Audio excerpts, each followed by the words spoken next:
Where do you think your passion, if we just stick on sport for a moment, where's your passion for sport come? I think we talked about it a little bit off camera, but it's a tricky one, isn't it? Where do you reckon it comes from? Well, backyard. It's a start. Yeah, that's where the blood was pumping. Yeah. With two brothers and an Australian terrier who was lightning in the field. I think it was a beautiful collision when I was in grade 5, and the seeds had been planted before that, but they started to sprout around about then. I was, how old are we in grade 5? 10 years old, reached the double digits. And you know, your parents obviously have an effect on the, you know, the way that you're thinking. In grade 5, I was introduced to Banjo Patterson by my teacher, Mr. Grant. Up at Woody Point? That's right, yeah. Good research, Batesy. No worries. Our Lady of Lourdes, Woody Point. And at the same time, 1980 probably gives a clue. A young man by the name of, wasn't so young at this point of his career, but a kid from Roma by the name of Arthur Beetson led a team out of the tunnel at Lang Park for the first game of State of Origin Rugby League. We heard the roar from Redcliffe. Well, it felt like we did, my brothers and I, watching that game. And so this collision of creativity, Banjo Patterson, and the inspiration of Big Artie, with their backs against the wall, proving that anything and everything was possible if you had a good team that believed in the fact that you know, you could get the job done. That was important for me, that combination. It moulded, I guess, you know, the person that I would become. But the sporting aspect of it was significant. And so I wrote my first poem a year later. It wasn't anything to do with sport. It was a tribute to trees for an Arbor Day competition. And I don't think it was that great, but not long after that, I entered a competition in the Sunday Sun. Okay. Again, showing my age. I won $5 for a poem I wrote about. It was a fantasy. David Hooks hitting the winning run, hitting a 6 off the last ball to beat the West Indies, which didn't happen back then. Only very rarely did it happen. So I made up this game where you know, the fieldsman got under it. His colour was black, but that sizzling ball had gone 15 rows back. And it is much a tribute to the might of the West Indies. Yeah. You know, and some of those guys inspired me. Yeah.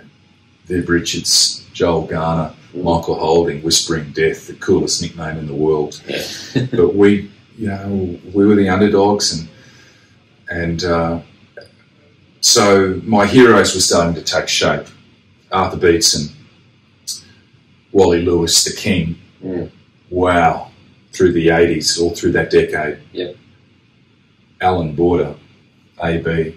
I was a wicketkeeper, so Rod Marsh was up there as well, but ultimately AB was the man because he was a great leader and kind of single-handedly took on the odds. And he got the tough runs, didn't he? He got the tough runs. Yeah. He showed us that if wasn't all about skill and flashy brilliance, the grit and the guts could get you across the line. And he made his team believe that they were good enough. I suppose it's the same as Arthur Beetson on that first night of State of Origin football.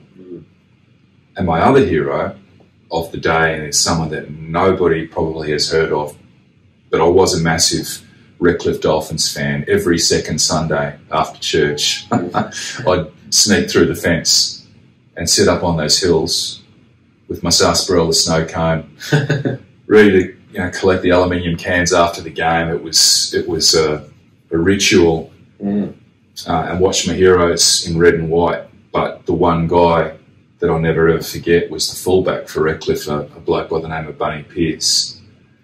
He played for Queensland. He won for Queensland before Origin. He was a goal kicker. So we don't know too much about some of those guys pre-1980. But why did I love Bunny Pearce? He was a pretty decent footballer. I think he won a Rothmans medal. But after the game, when we had our autograph books and we went out onto the field to try and get these prize scalps, their signatures in our books. And I remember Artie Beetson signing once in 1981 because he came back to Redcliffe the next year and he left a thumbprint of blood on one page of the... Wow.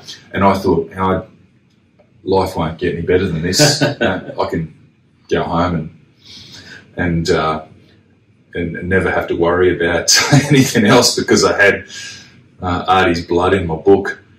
But anyway, I digress. Bunny Pearce would sit out there and sign every autograph until the last book was signed. There'd be a line of young kids because other guys, do the signature and then get into the hot shower and whatnot, and that's fair enough. But I guess Bunny's from the bush.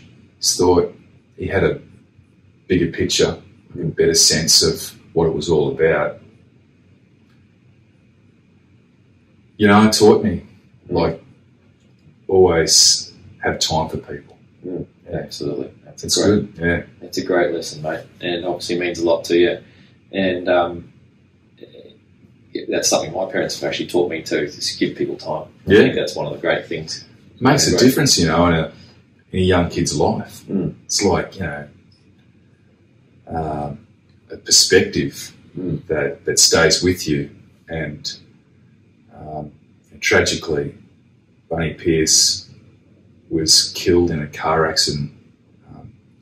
He was from Gayndah, up north, and he was with his wife, and they were just driving down the street, and there's a truck, like a work truck, coming the other way, stopped suddenly, a metal pole slid off the top of that car, bounced off the bonnet, and, wrong place at the wrong time. Yeah. You just could not believe that could happen. Yeah. And Bunny was gone, and it was only a few days. It was December the 1st, 1993. It was a few days before my first book launch. Right. So I wrote these few verses, which I think appear in my first book, an ode to Bunny Pearce. I was basically saying, "Thanks, mate," for signing my autograph. That's awesome. I got it about 26 times because when everyone else is gone, he was the only one. So I'll get it again. Why not?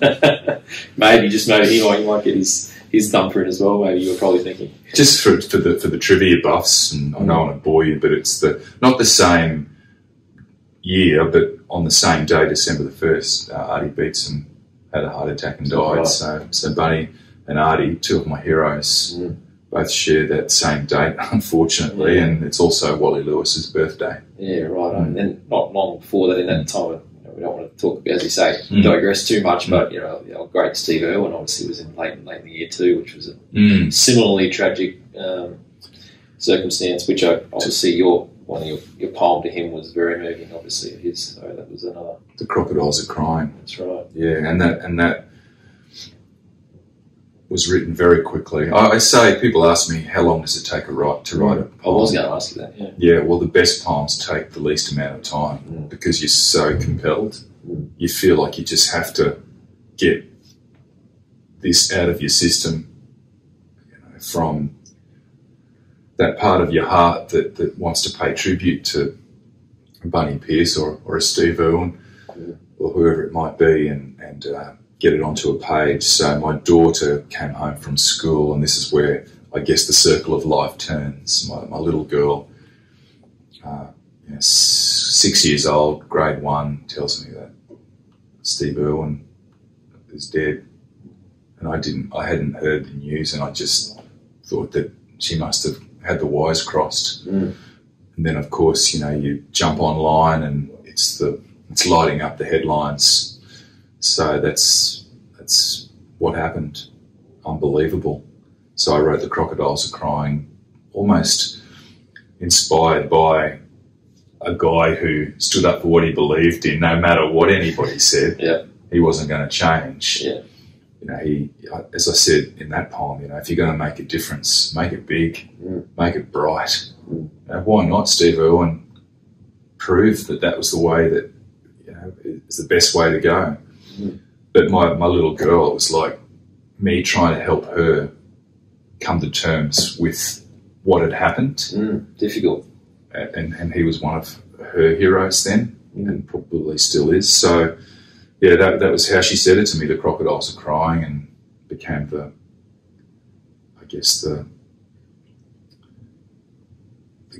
catch cry of that poem, which then was put on the wall, the memorial wall at Australia Zoo, and was recited at his memorial.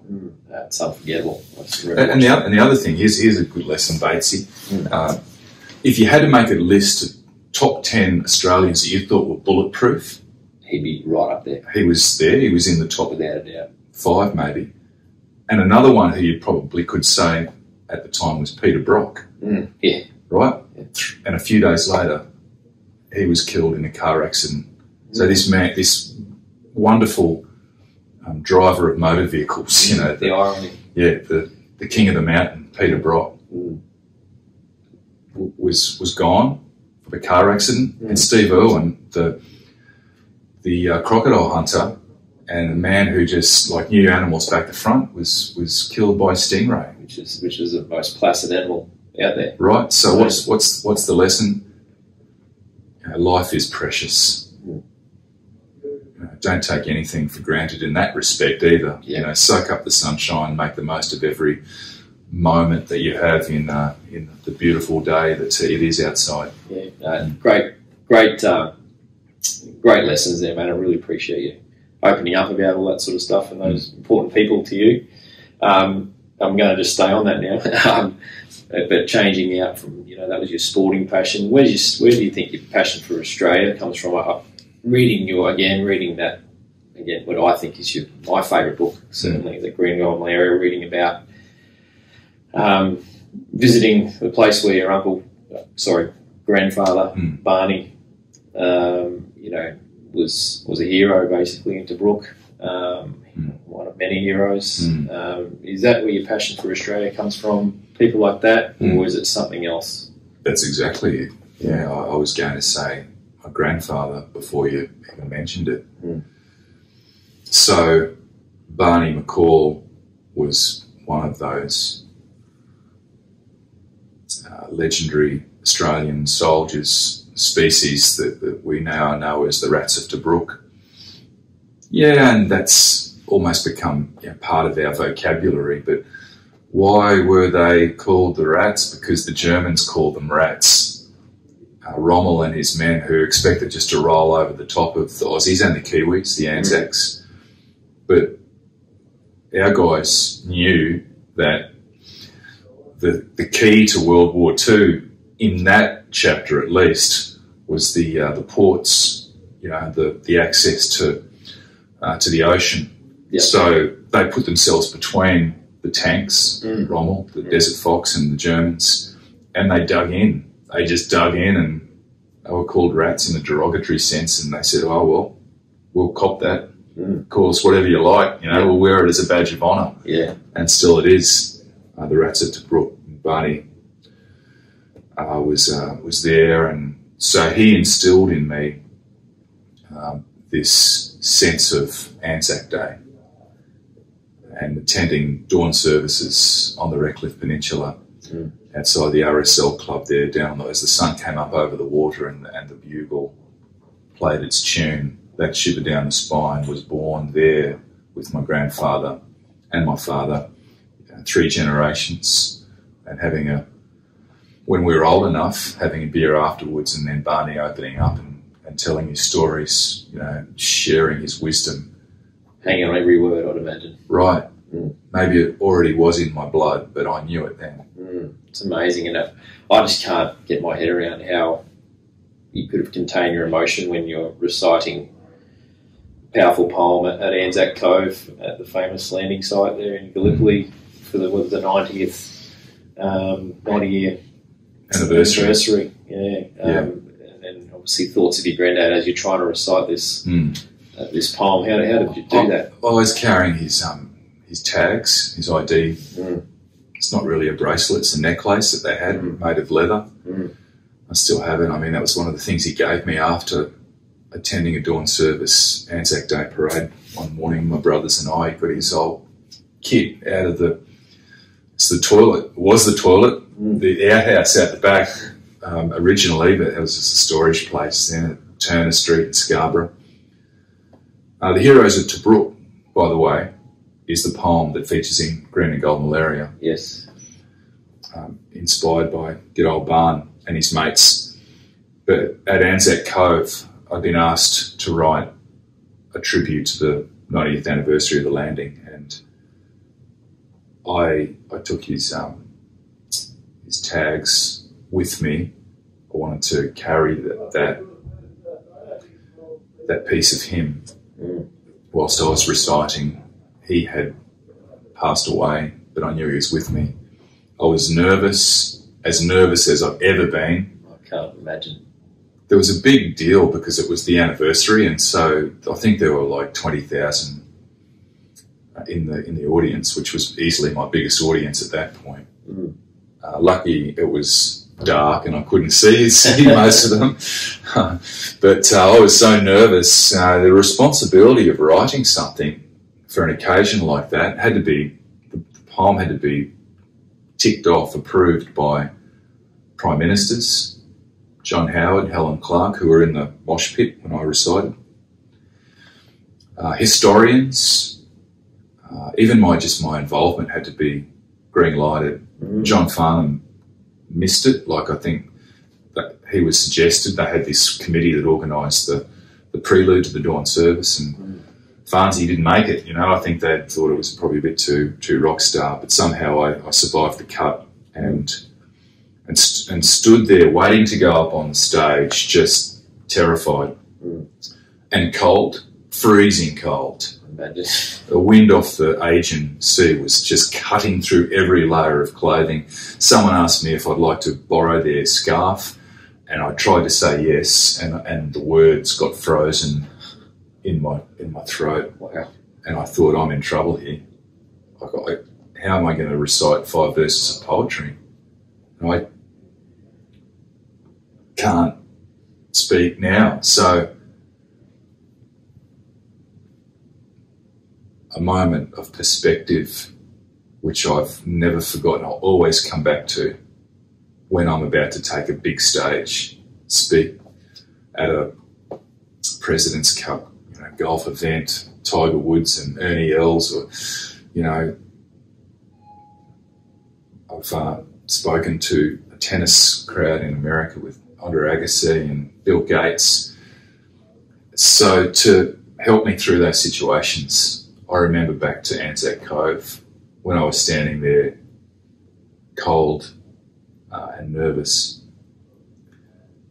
And I thought, and I think it must have been my grandfather, if you think you're nervous, you think about that young Aussie kid who had to get out of the boat into the water and then try not to get shot, to make it to the beach, to find some kind of shelter just to survive. I reckon he might have been nervous. I didn't feel so nervous after that moment of perspective. Yeah. And, I held the dog tags tight. He called them his meat tickets, fun. But, it's amazing. You feel like you've trained all your life for that moment. All the trials and tribulations, the things that you stuffed up, the mistakes that you made, the mistakes that you learned from, you get up on that stage and your blood warms and you go into automatic pilot and you deliver. You don't even remember, like you finish it and it's like, what happened? It's a blur, like a big moment in a big match or something like that, I'm not sure. But then you look back at the tape and you think, I did it. And, you know, it's not really a moment of euphoria, it's just perspective and humility. Yeah, I imagine it'd be like no other experience you've ever had, I'd imagine. That'd have to rank up there as your most powerful. Anzac Cove and Ground Zero. Yeah. Speaking to the families of the firefighters who were killed in 9/11. Yeah, it's a different kind of emotion than coming up talking about an athlete's feats and things like that, isn't it? It's just a different kind of emotion. I can't imagine how it's hard to describe, and sometimes it doesn't need to be described. I think you did describe that very well. So it's very humbling. Imagine it is. So, look, I wanted to ask you a few questions, just changing direction a little bit. I've always wanted to ask you these questions because, as you can probably tell, I love talking. Yeah, we're making a good go of it here. We are. We're in stanza 2 here, probably 3. Better go and check the parking meter. Yeah, that's right. Yeah. Favourite sports person? We'll churn through some quick questions here. Who's your favourite sports person of all time? Well, tough one. Well, without wanting to kind of go back over old ground, I think Alan Border, AB, might be pretty close. But just to give it a different angle and I guess a more global appreciation in a sport that I think you know pretty well. When the first poem that gives you some kind of kudos is a tribute to a sporting hero, whoever it might have been. And that's part of, I guess, your brand. Back then, when I first started, the fact that I was a sporting poet, it captured the attention because it was a little bit different than the traditional bush poets. Yes. And so Roy and HG got hold of it, my Ballad of a Battler, which was a tribute to Ian Healy, Rugby League Week, the state of origin Queenslander, beware the wounded Queenslander, as he battles for the crown, never write him off, and he will never let you down. That was inspired by Arthur Beetson. So I had this persona as a sporting poet, and it evolved and merged into other areas as we've alluded to. But then you get to a day when you're asked if you would like to pay tribute to Roger Federer. And you think, man, what just happened? Is this for real? Answer is yes. So, standing on that stage, and first of all, it was just Roger Federer, but then they brought the Rocket, Rod Laver, into the equation as well.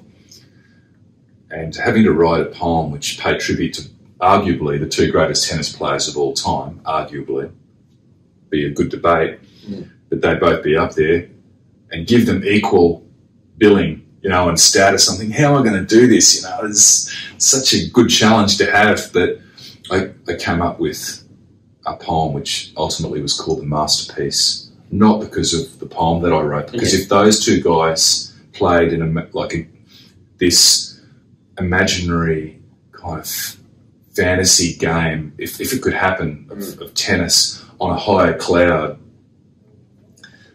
this is how it would go. That's the way I wrote my poem. It's in my latest book, Golden Soil, The Masterpiece.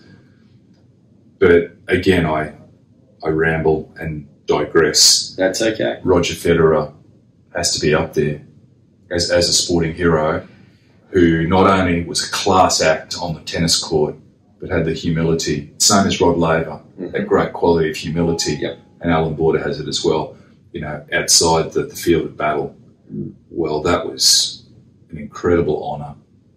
And to see that Roger Federer got emotional, you can search the clip on YouTube, obviously under The Masterpiece, but you talk about these machines, these superheroes of tennis, but they just started exactly where we started and where you started with, backyard court in Rockhampton or Switzerland, kicking stones at some point, or Roger did. I don't think the Rocket was ever too much like that, but they started somewhere very humble, and they never forgot that. And maintained their humility right through, even being bigger than a superstar, almost. It's just, and then to shake hands with Roger afterwards and have a chat, which confirmed to me the person I thought that he was. Yeah. And all I knew that Roger was that as well, having had the honour of shaking hands with him. You've answered my second question. Your favourite poem, that's probably up there. Yeah. Well, it's up there. Yeah. Green and Gold Malaria has to be special because it sealed the deal. I'm not sure if I didn't write Green and Gold Malaria that I might have had to go back to the law, possibly. I'm not sure. But it was an important piece of work for me, and I think I've recited that more than any of the others over the years. Almost my signature tune, a bit like my Piano Man for Billy Joel. Yeah, right. And you get to a point, right? I remember Billy Joel talking about this with Piano Man, where feels like you're putting 20 cents in the jukebox and you're going through the motions. Yeah. And I went through that with Green and Gold Malaria. There's such a passionate piece, and you have to recite it genuinely. You can't just be a robot, and spit it out like cardboard. So I had to reconnect with my love for that poem. Yep.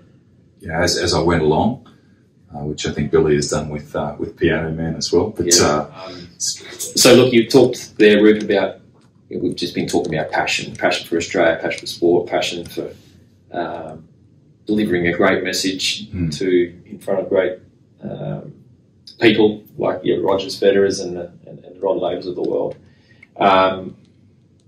You've also had that privilege, as we talked about before, about reciting Firefighters Dream at the site of 9/11 Ground Zero. How did that come about? And because obviously you're very well known here in Australia, obviously, but how did the American market capture? I'll talk about Ground Zero first. I was mates with a guy who I met way back on the scene, and I'll tell the long story short.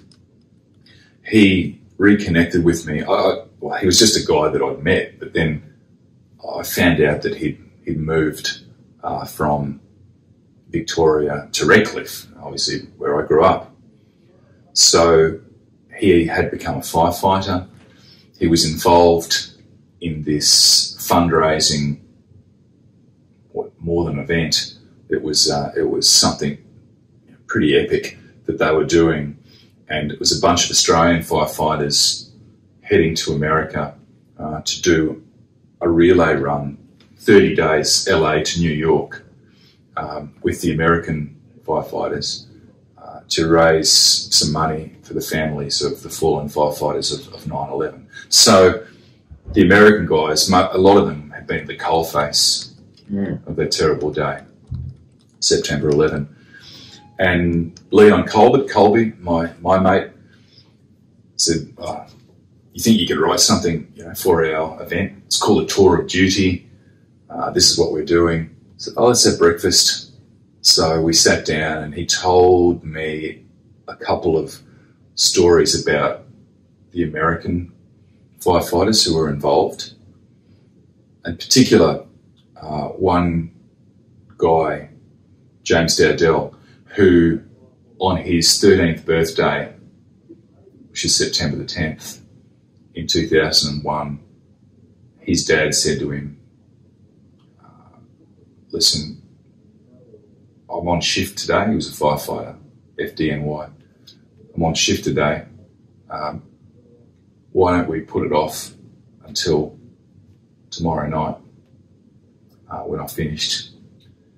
And he never came home. So that was 8:46 in the morning, the next morning. the shift was finishing at 9 o'clock. So all those guys who were just about ready to go home and celebrate birthdays with their sons, in this case, the world changed forever right there. And so James honoured his father, Kevin Dowdell, by becoming a firefighter. His brother, Pat, fought tours of duty in Iraq and Afghanistan. Long story short, I used that as the inspiration for my poem, A Firefighters Dream. We all remember where we were, if we were old enough, and I wrote it, I recorded it for these guys in Sydney before they left. They played it to the Americans in the Australian consulate in LA. Liam Flaherty, who was right in the thick of things. He changed his shift, by the way, which is the way things went back then. You got lucky or you didn't. He changed his shift with his best mate, Bronco Pearsall, who didn't survive, obviously. Liam rang me. He heard my poem, or he saw it recorded, and he rang me and said, "Bro, get your ass to New York. In 30 days, I want you to recite that at Ground Zero for our annual ceremony." And again, I was driving, I was listening to the message, and almost like had to stop on the side of the road and just take it in. The enormity of it. Of course, the answer was yes, and so 30 days later I was there, and with the ghosts of 9/11 swirling around me, the Firefighters Dream was recited, and again, it changed my life. The people that I met, the next level of perspective that I was gifted, that was a blessing. And so when Golden Soil was launched, Liam Flaherty flew from New York to Brisbane, Australia, to be there beside me to launch that book, because that's impressive. The words on the back of that book belong to Liam, right. The captain of Rescue 2, and just like us, love their sport, love a cold beer, singing a song and having a good time. But when it's time to do the job, they roll the sleeves up and get it done. So that was 9/11. Yeah, and it's sort of like there's an accidental, unplanned foray into America, and maybe that's got a little bit of fame, I suppose, in that way for that, or people became aware of your availability in your work and things like that. Proved to me that I could write something that could resonate with people on the other side of the world. Correct. Which was important. And when I did the Roger Federer poem, which is later in the chronology, Darren Cahill saw the clip and he sent it to a guy that he coached. Yeah. A bloke by the name. I think I might have heard of him, Andre Agassi. Yeah, right. Yeah. You know it well. Yeah, so Killer Cahill sent it to Andre, unbeknownst to me, and next minute I got a phone call from this corporate tennis event that asked me if I would write something for their special gig, which happens every year, and they call themselves the Tennis Mafia. It's Andre and great tennis players. Mark Woodford's a part of it. Some of the older guys. Roy Emerson has been involved. I know that Roger Federer has been around at Rod Laver. So it's like this fraternity of great tennis players from the past who then coach these big American corporates who love their tennis, and one of those is Bill Gates. So it was surreal, like that I was being asked to pay tribute to this event, and all of a sudden I'm at Palm Springs, Indian Wells in California, standing up and reciting my ode to the Tennis Mafia to Bill Gates. I mean, what? Only seen like 5 minutes ago that I was at Dolphin Oval. Yeah. Picking up cans. Right, but then this is the best thing about it. Yeah. You do that, you get pat on the back, and you think, wow, this is like what it must feel like to be a rock star. And then you come back to Australia, and the next gig you have is speaking to the Ashgrove Probus Club you know, at the Gap Bowls Club, and you know, you're standing up talking to 36 older ladies who are just legends, and they all buy a copy of your book. You know, it's like, wow, perspective. And you come back to earth pretty quickly. Back to reality. Yeah, that's where that humility comes back in, and I imagine too, doesn't it? So the US is somewhere where you've had a bit of a foray now for a couple of reasons. Is that something on the agenda post-COVID, which is approaching soon, I'm sure, to get back over there and get it's part of my what I need now. It's what I've done there, and the people that I've met, and I'll tell you one thing that is good about America, and they do it better than us. They don't do everything better, but they do some things, and that is like optimism and celebrating your success. Oh yeah, and that is contagious. It makes you feel like, wow, you know, I love this atmosphere. I want to be a part of it, and you felt it. So you know, we can be a little bit, you know, bring others down to our level here. But it is the opposite over there. It is. So I have a connection there now that it's really killing me this year. It's the first time I've been to America in a good while. So it might be a couple of years yet, but it'll always be a pretty important part of the equation. Yeah, you know, when we look back over what we've discussed today, I think we've been deprived of a lot of the things that you love. The travel, bringing smiles to people's faces, obviously delivering your passion. So I'm sure when the world opens back up, there'll be opportunities over there, which is exciting, which for us to keep track of. But meantime, for listeners, just while we're talking about golden soil's come up a few times in this conversation. Christmas coming up.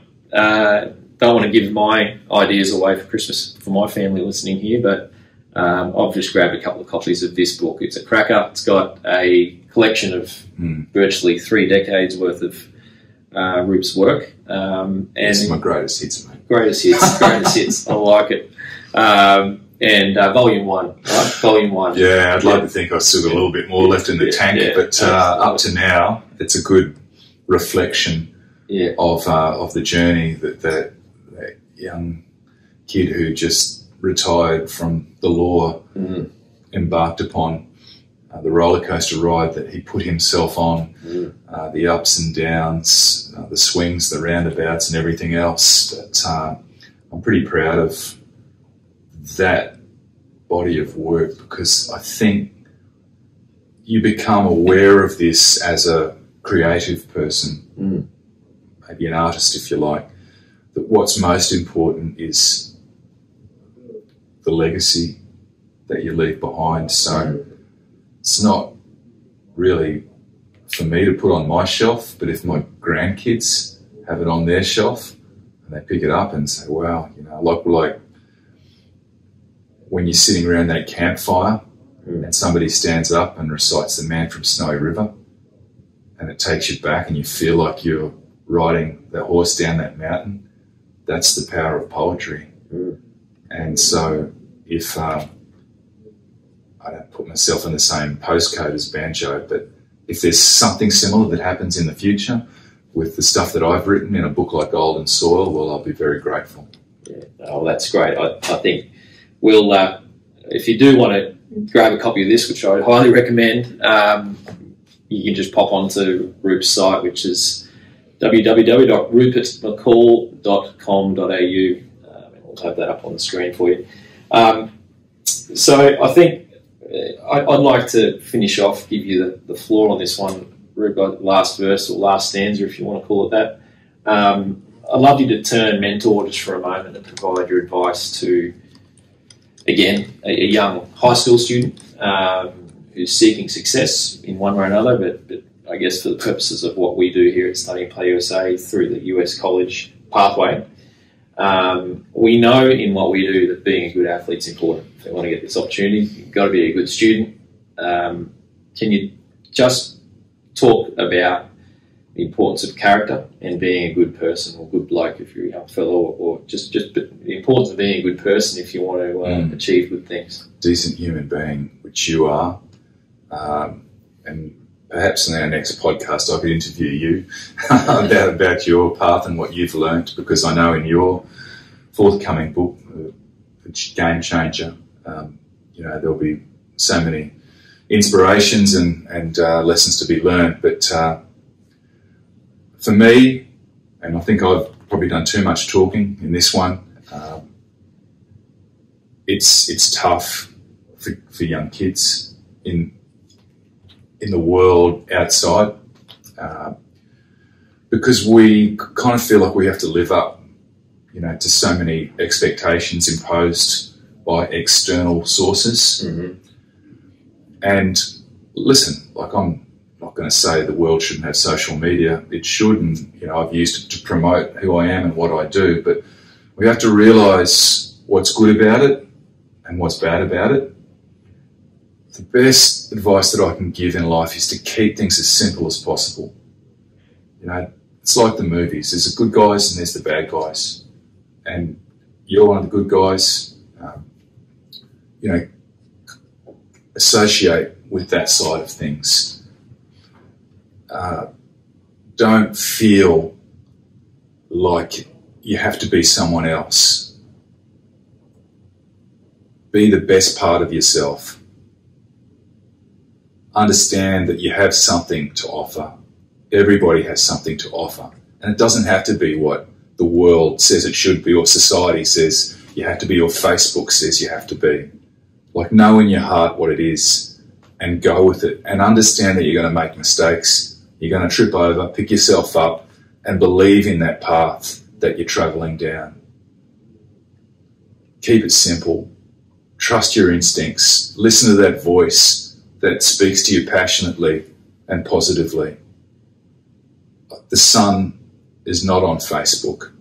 Sometimes you just have to put all that stuff aside and stand in the sun and soak it up, and understand that tomorrow the sun's going to rise again and you'll have another opportunity to make that contribution to the world that will make a positive difference.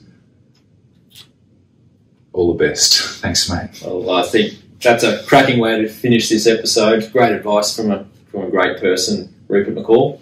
Thanks for joining us on that.